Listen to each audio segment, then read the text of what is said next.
Donc voilà, il y a des gants d'arrière, donc qui sont un peu plus grands. En principe, ils mesurent 67, 68. Et il y a des gants d'avant, qui sont un peu plus petits, donc plus légers, plus maniables. En principe, c'est des 63. Il faudra compter environ 25 heures pour la fabrication d'un gant. La fabrication commence par une armature de châtaignier que l'on façonne à l'aide d'une plane sur un banc, en tenant compte de la courbure spécifiée par le joueur. L'arceau ainsi créé formera avec le contrebois l'ossature du gant. Une fois l'arceau réalisé, on utilise des gabarits pour donner la forme du gant. Donc chaque joueur choisit le fond qu'il veut par rapport à son style de jeu, quoi.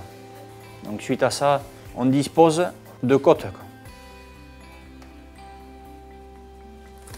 Donc une centrale et 6 côtes de chaque côté. Donc au total, un gant a toujours 13 côtes.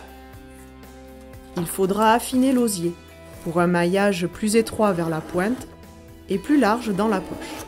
Afin d'assouplir l'osier, on le plonge dans de l'eau, puis vient le tressage jusqu'au remplissage complet du gant.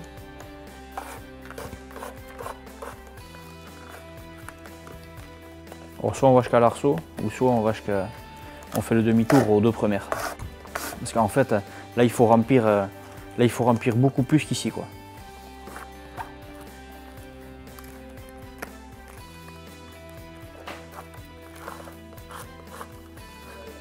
Alors une fois le gant fini, il faut mettre une poche en cuir, donc qui est faite sur mesure par rapport au gabarit de main. Donc il y a des poches plus ou moins grandes. Dans un gant en cuir, il y a l'emplacement pour chaque doigt.